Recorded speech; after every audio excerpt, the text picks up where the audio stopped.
ദൈവത്തിന്റെ കത്ത്.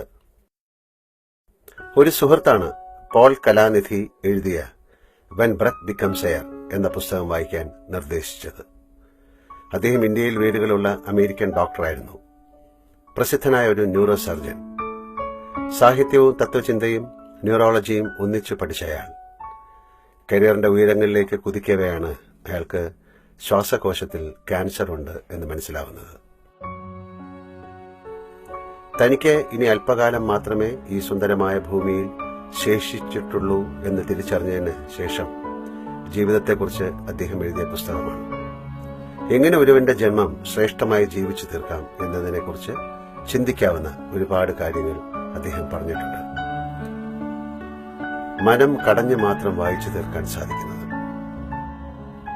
പോൾ കലാനിധി കഴിഞ്ഞ വർഷം മാർച്ചിൽ അദ്ദേഹത്തിന്റെ 37-ാം വയസ്സിൽ മരിച്ചു. ആ പുസ്തകം വായിച്ചപ്പോഴാണ് ജീവിതത്തിലെ സമയത്തെക്കുറിച്ച് ഞാൻ ബോധവാനായത്. എത്ര കുറച്ച് സമയം മാത്രമേ നമുക്ക് ദൈവം ഇവിടെ തന്നിട്ടുള്ളൂ. അതാലോചിക്കുമ്പോൾ സങ്കടം വരും. സാധാരണ ഇത്തരം സന്ദർഭങ്ങളിൽ ഞാൻ ചെയ്യാറുള്ളത് പോലെ ഇത്തവണയും ദൈവത്തിനൊരു കത്തെഴുതി. പതിവ് പോലെ കൃത്യമായ മറുപടി വന്നു. അദ്ദേഹം എഴുതിയ മറുപടി ഞാനിവിടെ പകർത്തുന്നു. ലാലു, നിന്റെ കത്ത് കിട്ടി. എനിക്ക് നിങ്ങളുടെ പോലെ തിരക്കൊന്നുമില്ലാത്തതുകൊണ്ട് കൃത്യമായി മറുപടി എഴുതാമെന്ന് കരുതി.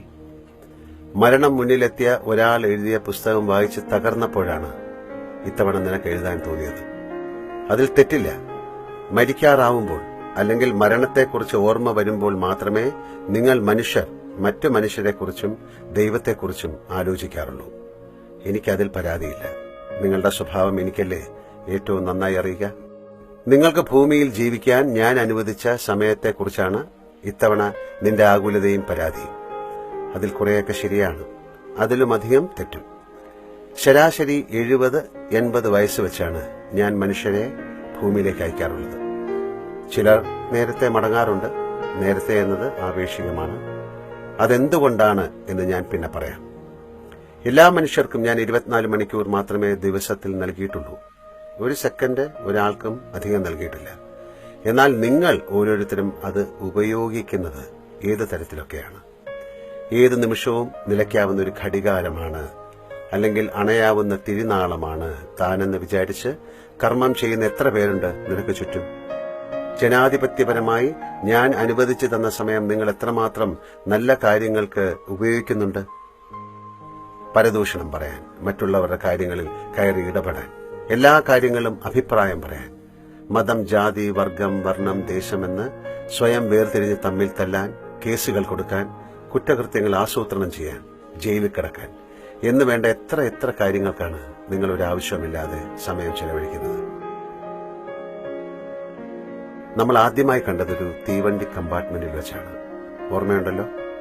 ഞാനിപ്പോഴും തീവണ്ടിയിൽ യാത്ര ചെയ്യാറുണ്ട്. ചുരുങ്ങിയ പക്ഷം കേരളത്തിലെങ്കിലും നിനക്ക് ഇനി അത് സാധിക്കില്ല എന്നെനിക്കറിയാം. സിനിമാ നടനാകാൻ പോകുമ്പോൾ ആലോചിക്കണമായിരുന്നു. കഴിഞ്ഞ ദിവസം ഞാൻ നിന്റെ നാട്ടിലൂടെ ദീർഘമായ ഒരു തീവണ്ടി യാത്ര നടത്തി. മണിക്കൂറുകൾ നീണ്ട ആ യാത്രയിൽ ഒരാൾ പോലും എന്നോടൊന്നും മിണ്ടിയില്ല. എല്ലാവരും കയ്യിലുള്ള ഫോണിൽ തട്ടിയും മുട്ടിയും കൊണ്ടിരുന്നു. ഒരാളോട് ഇതിനെപ്പറ്റി ചോദിച്ചപ്പോൾ അയാൾ ധൃതിയിൽ പറഞ്ഞു, വാട്സപ്പും ഫേസ്ബുക്കും നോക്കുകയാണ്. നീയും ഇതെല്ലാം ഉപയോഗിക്കുന്നുണ്ടാവും. നിങ്ങളുടെ നാട്ടിൽ മുമ്പ് തീവണ്ടി യാത്രയിൽ എന്തെങ്കിലും വായിച്ചിരിക്കുന്നവരെ കണ്ടിരുന്നു. എന്തെങ്കിലും കുശലങ്ങളും തമാശകളും പറയുന്നവരെ കണ്ടിരുന്നു. ഇപ്പോൾ എല്ലാവരും ഫോണിലാണ്, വാട്സപ്പും ഫേസ്ബുക്കും. എന്താണ് ഇതിന്റെ പ്രത്യേകത എന്ന് ഞാൻ ആ ചെറുപ്പക്കാരനോട് ചോദിച്ചു. അപ്പോൾ അയാൾ നെഞ്ചി വിടിച്ചുകൊണ്ട് പറഞ്ഞു, ഇതിൽ ആരെപ്പറ്റിയും എന്തും എഴുതാം, ആരും തടയില്ല. ഇതിലൂടെ കലാപം വരെ ഉണ്ടാക്കാം. എന്തിനാണ് കലാപങ്ങൾ ഉണ്ടാക്കുന്നത് എന്ന് ഞാൻ അയാളോട് ചോദിച്ചപ്പോൾ അയാൾ പറഞ്ഞു, ഇപ്പോ നമ്മുടെ മതത്തെയോ ദൈവത്തെയോ പാർട്ടിയെയോ ആരെങ്കിലും എന്തെങ്കിലും പറഞ്ഞാൽ അപ്പം നമുക്കിത് ഉപയോഗിക്കാം. വെറുതെ ഒരു പോസ്റ്റ് ഇട്ടാൽ മതി, ആളുകൾ കയറി തല്ലിക്കോളും, ചീത്ത വിളിച്ചോളും, അവരുടെ കുടുംബം കുളമാക്കി കൊടുക്കും. ചിരിച്ചുകൊണ്ട് അയാൾ വീണ്ടും ഫോണിലേക്ക് മടങ്ങി. ഒരു ദിവസത്തിന്റെ മിക്ക സമയവും ഇങ്ങനെ ഫോണും നോക്കിയിരുന്ന് ആളുകളെ തെറി പറഞ്ഞിട്ട് മരിക്കാറാവുമ്പോൾ എന്നോട് തന്ന സമയം പോരാ എന്ന് പറയുന്നതിൽ എന്താണ് ന്യായം? മറ്റൊരു കാര്യം, നിങ്ങളിപ്പോൾ ഏറ്റവും അധികം സമയം ചെലവഴിക്കുന്നത് എനിക്ക് വേണ്ടിയാണ്, എന്നെ പ്രശംസിക്കാൻ. എനിക്ക് ചുട്ടുപൊള്ളുന്ന കോൺക്രീറ്റിന്റെ ആരാധനാലയങ്ങൾ ഉണ്ടാക്കാൻ, എന്നെപ്പറ്റി ആരെങ്കിലും എന്തെങ്കിലും പറഞ്ഞാൽ അവരെ തെറി പറയാൻ, കൊല്ലാൻ, എന്റെ പല പേര് പറഞ്ഞ് സംഘടനകൾ ഉണ്ടാക്കി പണം പിരിക്കാൻ എന്തുമാത്രം സമയമാണ് നിങ്ങൾ എനിക്ക് വേണ്ടി ചെലവഴിക്കുന്നത്. കണ്ടാൽ തോന്നും എന്റെ കാര്യം നോക്കാൻ എനിക്കറിയില്ല എന്ന്. നിങ്ങൾ എന്തെങ്കിലും പറഞ്ഞാൽ അടുത്ത നിമിഷം ഞാൻ ഇല്ലാതാവുമെന്ന്. എന്റെ കാര്യങ്ങൾ ഇത്രമാത്രം കണിശമായി നോക്കാൻ നിങ്ങളെ ആരാണ് ഏൽപ്പിച്ചത് എന്ന് മാത്രം എനിക്കറിയില്ല. ഞാൻ ഏതായാലും അത് ചെയ്തിട്ടില്ല. നിങ്ങൾ നിങ്ങളെപ്പോലെ എന്നെ കാണുകയാണ്. അഭിപ്രായ വ്യത്യാസം കേൾക്കുമ്പോഴേക്കും ദേഷ്യം വരുന്ന, ഹ്യൂമർ സെൻസ് തീരെ ഇല്ലാത്ത, അഹങ്കാരമുള്ള, വിഡ്ഢിയായ ഒരാളായി നിങ്ങൾ എന്നെ കരുതുന്നു. എന്നിട്ട് അതിന്റെ പേരിൽ തമ്മിൽ തല്ലുന്നു. എത്ര സമയമാണ് ഇങ്ങനെ നിങ്ങൾ ഇല്ലാതാക്കുന്നത്? ഇതിന് ഞാനാണോ ഉത്തരവാദി? നിനക്ക് വേഗം മനസ്സിലാക്കാൻ ഞാൻ ചില പേരുകൾ പറയാം.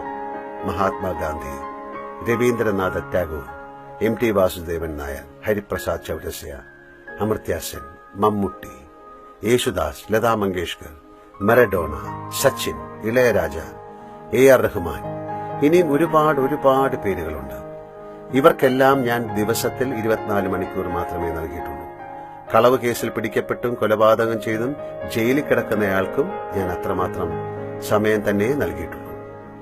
അപ്പോൾ എത്ര സമയം നൽകി എന്നല്ല, അതെങ്ങനെ ഉപയോഗിച്ചു എന്നതാണ് കാര്യം. വലിയ അത്ഭുതങ്ങൾ ജീവിതം കൊണ്ട് കാണിച്ച എല്ലാവരും സമയത്തെക്കുറിച്ച് നല്ല ബോധമുള്ളവരായിരുന്നു. ഒരു തുള്ളി പോലും കളയാതെ അവർ അത് ഉപയോഗിച്ചു, അധ്വാനിച്ചു, നല്ല കാര്യങ്ങൾ ചെയ്തു, ഉയരങ്ങളിലേക്ക് പോയി. ആ ബോധമില്ലാത്തവർ, ഞാൻ നേരത്തെ പറഞ്ഞതുപോലെ, സമയത്തെ ഒഴുക്കിക്കളയുന്നു. എന്നിട്ട് അവസാനം പരാതി പറയുന്നു. ലാലു, ജീവിതം എന്നത് ഒരു മരച്ചുവട്ടിലെ മനോഹരമായ മയക്കം മാത്രമാണ്. അത് മനസ്സിലാക്കുക എന്നതാണ് ഏറ്റവും വലിയ കാര്യം. അപ്പോൾ നിങ്ങൾക്കതിന്റെ വിലയും അമൂല്യതയും മനസ്സിലാവും. പിന്നെ ഒരു നിമിഷം പോലും അനാവശ്യമായി കളയില്ല.